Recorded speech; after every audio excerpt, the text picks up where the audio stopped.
Ito. Shrine. Oh. Ano ba to? Kasi hindi maano yung area. Yan. Tanim-tanim. Utilize area.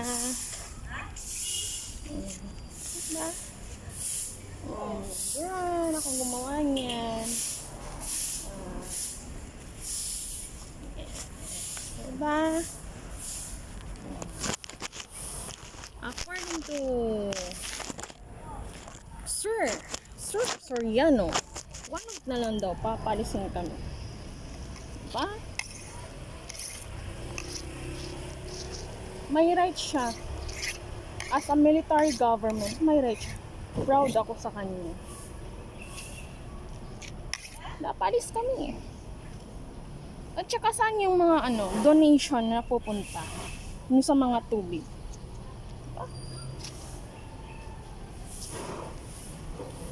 Yung binabayad, saan napupunta? Diba? Alam niyo walang silbi yung government natin dito. Bakit? Ako yung humihingi ng tulong. Galing ako ng Saudi. Na-rape ako ng 3 tao sa Saudi. Tapos dinala ako sa isang hideout na ang dami nila. Ang dami nila. Pero ako'y humihingi ng tulong kahit pagkain sa DSWD. Lahat kami ng pamilya namin 3. Pero niloloko kami. Diba? Police. Hindi na ako magsasampa ng kaso. Tolfo TV5. Hindi na. Dahil dyan kayo magaling. Ang tanong, safety pa ba yung mga tao dito? Na samantalang kami nangangailangan ng tulong. Hindi na ako magre-reklamo. At saka yung lisensya ko, hindi na rin. Nakakahiya. Promise. Proud ako sa Philippines government. Station 4, akala mo tindahan? Kailangan mo pang tao po. Buti hindi sumagot. Anong bibilhin mo? Diba? Kakahiya.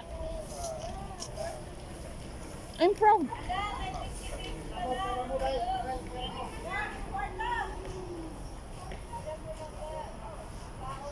Yung sa station 1, nilagyan ng ano-ano yung pagkain ko, hindi ko alam. Binigyan ako ng pagkain kasi kailangan ko. Kasi kailangan kong uminom ng gamot. Kasi wala pa akong kain masyado. Nagkape lang ako galing sa transient eh. So binigyan ako ng chicken curry, rice. Pero with instinct. Rice lang kinain ko. Pero sa rice na yun, may nafe-feel akong medyo masakit yung tiyan ko. So, pag masakit yung tiyan ko, may tendency nun na magbabanyo ako. Ang gamit ko doon sa labas, walang magbabantay. Pag walang magbabantay, meaning malalagyan yung drugs, bullet. Diba? Matalino sila. Kasi marami sila eh. Halos gawin akong bobo, baliw. Walang maniniwala sa akin kasi nandun yung mga proof na umiinom ako ng psychotic. Para maging normal yung isip ko. Pero ang tanong, sino ho ba yung abnormal? Ako o yung government? Di ba? Ang laki ng sahod nila. From ex-Roa Duterte. From ex-Roa. Tama ba? Basta, from ex-President Roa Duterte. Binigyan kayo ng malaking sahod. Too inspired to do the job. But what you did? Inspired by packet? By what? I don't know. Nag-aral kayo ng ilang taon. Kumain kayo. Ang laki ng gastos nyo. Nag-napolcom kayo. Nag-exam kayo. Pero wala. Hindi nyo ginamit. I'm proud dito sa Luzon. Government.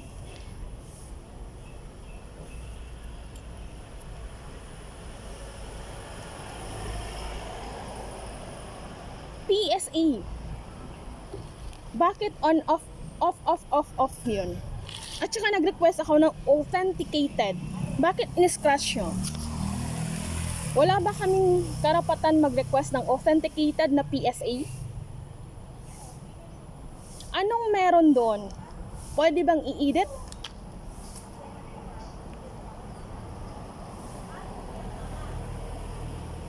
Bataan Balanga Police Station, DSWD, PSWD, lahat ng government. From Saudi, Polo, Embassy, agencies, hospital, Pau, Bataan Balanga. Sir, respeto ko na sa'yo. Bakit? Alam mo kung anong sitwasyon ko, wala kang ginawa. Sa City Hall, humingi kami ng tulong. Pero hindi niya tinanggap kasi hindi kami taga doon. Sir, salute ako sa inyo. Respeto ko. AFP. Salute. Sa post. Tagig AFP. Salute. I am really proud sa mga kababayan ko na nagtatrabaho sa government. Dahil ganun, nililito yung matanda. Pinapahirapan nyo kami. Halos wala kaming makain dahil sa kagagawan nyo. DSWD. Salute. Main DSWD. Buti pa yung iba nagpakain sa amin. Samantalang kayo na working government DSWD, hindi kayo nagbigay kahit ni kape. Nag-ask ako sa inyo ng kape. Natapos yung gagawin doon, pag-entertain nyo sa nanay ko. 3:45 hindi pa kumain, pero kayo kumain kayo. Pero buti pa yung ibang tao, nag-ask ako. Pinakain ako kahit konti, nagpakape, nagpakain ng rice. Bakit nagpadinig ako sa DSWD doon sa mga lalaki? To open the mind. Para maintindihan kung bakit nandoon sila sa DSWD while working in the government. Ano ang purpose para magtrabaho kayo sa government? Kaya nga government, di ba? Kung ganun ang laro nyo, wag na kayong magtrabaho sa government. Useless. Pera lang din naman pala. Nag-aral kayo.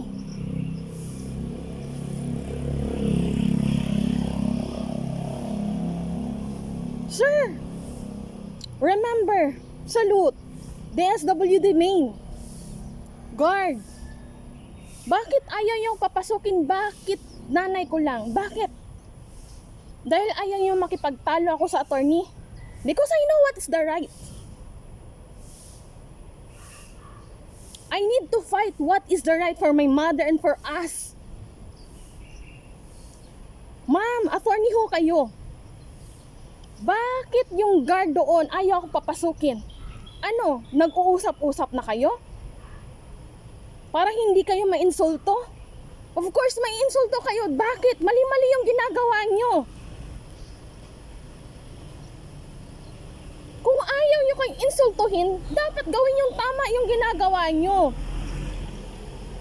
Pumunta kami doon para tumulo, ay para humingi ng tulong, hindi para mainis, gutumin, at mamatay kung ano man yun.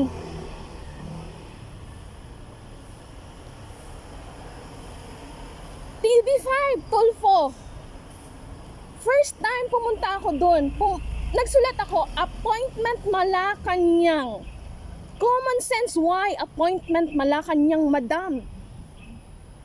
Why? It's not complete written in the paper. Why? What's the difference? My situation and their situation. I told you, this case is sensitive. Bakit kailangan ko sabihin sa harap mo? Sino ka? Para sabihin ko sa harap mo na sensitive yan. At ipaalam ko lahat ng doon sa mga tao. Second, pumunta na naman kami. Ma'am, 3 kayo. Kinausap ako ng middle na staff, Tolfo. Agency nandun ang complete. Hindi complete written yun. Kasi gusto ko, nasa mismo sa kanya na magpapaturo ako anong gagawin. Magpapatulong. Inis ako. Kahit police nilagay ko na doon. Ang sabi ko, gusto kong kausapin si Sir Tolfo. Inform lang. Anong mahirap doon?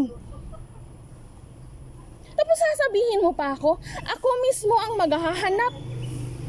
Ako mismo yung gagawa ng paraan para alamin ang pangalan ng mga pulis dahil ako ang magkakaso? Sinong bobo? Ikaw o ako? Proud ako sa iyo, ma'am. Bakit ganun ako makipagsalita? Ma'am na white. Of course, gagayahin kayo at mapapahiya kayo dahil mali-mali yung pinagsasabi nyo sa akin.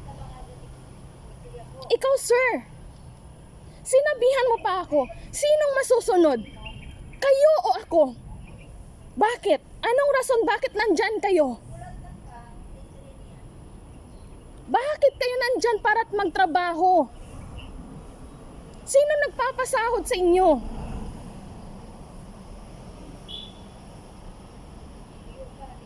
Common sense.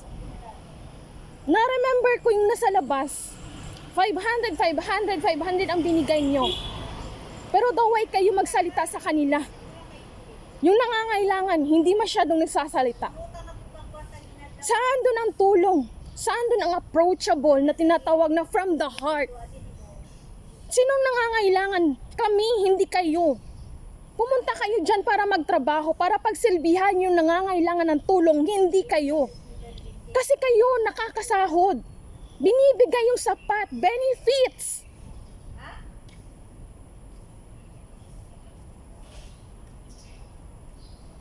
Di ba ho, ma'am? Sir? At anong purpose nyo? Bakit pababain nyo ako dun sa basement? Bakit? Merong pulis doon? Baka merong pulis doon na makakausapin. At papapirmahan ako para hindi na mag-complain doon sa mga station ng mga pulis na yun, ng mga gago? Ganon ho ba kayo mag-isip na ngayon? Anong purpose nyo? Bakit papuntahin nyo ako doon? Na madilim doon. Mga sasakyan ang andoon. Anong meron doon? May gagawin kayo sa akin? Sinong andoon? Dahil ready kayo. Bakit? Binayaran kayo? Dahil ganun yung pakikipag-usap niyo sa akin? Bastos ako? Ngayon, sa ganitong sitwasyon, gusto niyo pa bang malumanay yung pinagsasabi ko? Life to life? Pag ikaw sa sarili ko, ganon din ba yung gagawin mo? Hindi, baka mamatay ka dahil sa katangahan nyo.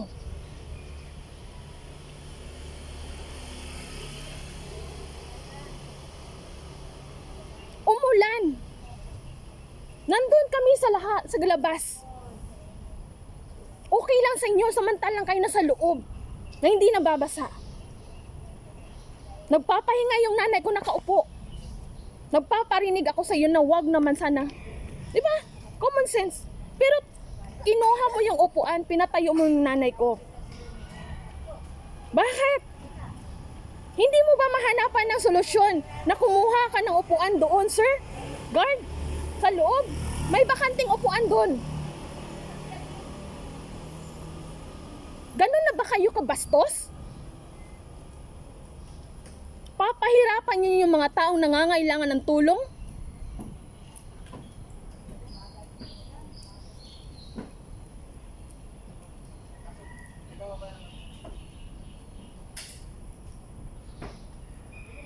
Buti pa, alam nyo, hindi lang dapat yung GMA ang naka-open dyan eh. Tolfo. I-open nyo yung ABCBN. Sir, ex-President Roa Duterte, bakit sinarado nyo? Kasi hindi nagbabayad ng tax. Let me remind you. Isipin nyo ang gain profit from the start. Hanapin nyo yon.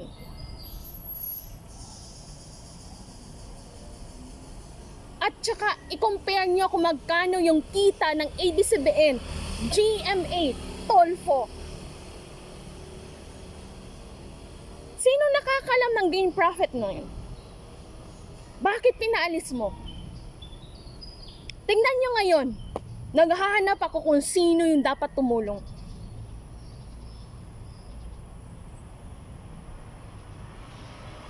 Bakit ganon sila magtrato sa amin? Dahil ang tatapang nila, kasi GMA lang at saka Tolfo. Walang magtatanggol sa amin. Sila-sila lang. Di ba ho ba? Sir X naman, kababayan ko ho kayo. Respeto ko nandyan. VP, Madam Sara, President Bongbong, please. Ako'y nangangailangan ng tulong pero saan sila? Anong meron? Bakit Station 1, NAIA, Jollibee, lahat, DSWD, PSWD, Bataan, Balanga, PAO, Main, lahat. Polo, Embassy sa Saudi. Bakit?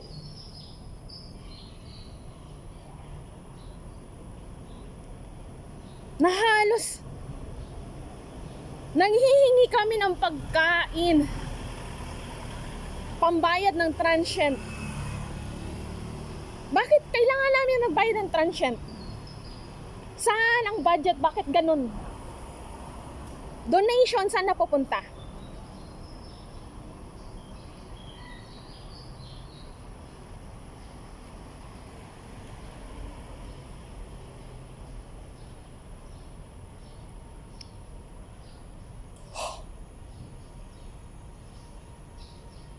See? Ganun kayo.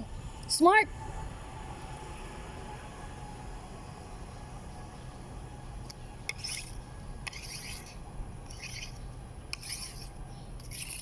Proud. Nag-iisang nag-iisip. Pero pinagtutulungan kahit nanay ko. Tatay ko. Saan? Wala akong tatay. Malas na tatay. Pinabayaan ang sariling pamilya, original. Ang pamilyang Kabet, mistress, silang nakikinabang. Loan doon, loan dito. Samantalang kami halos kumakain, umuulam ng toyo. Nanghihingi, nag-uutang, pakapal ng mukha para makakain lang. Ako nakapagtapos ako. From St. Alexius College, Coronadal City. Hindi ho yan fake yung mga ano ko. Mahina ho ako. Hindi ho ako magaling. Pero kayo magaling. Magaling saan?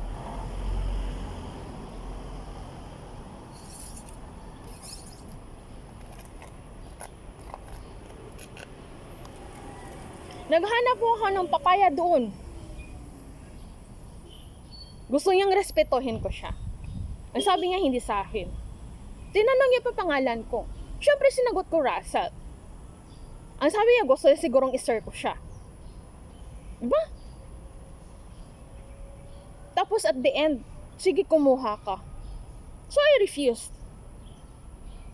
Bakit? Ang taong magbibigay ng tulong o kusang loob magbigay, diretso kuha ka lang. Saan? Ako nang kukuha. Offer! From the heart. Hindi ganun. Kung gusto mong irespeto ka, respetuhin mo ang sarili mo, respetuhin mo rin kami. Hindi ka binabastos, sir. Tinawag kang tatay. Kasi lumaki akong walang tatay.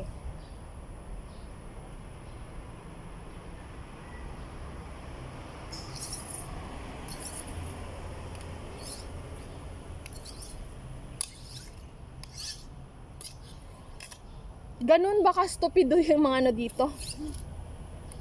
Kanya-kanya.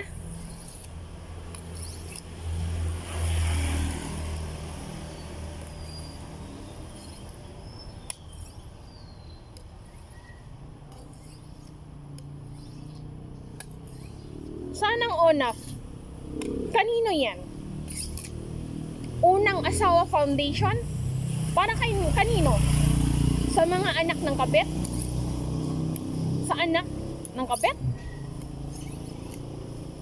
Sa mga mistress para makapag-aral ng private school? Para makakain? May libre every month, may makukuha? Hindi ko alam.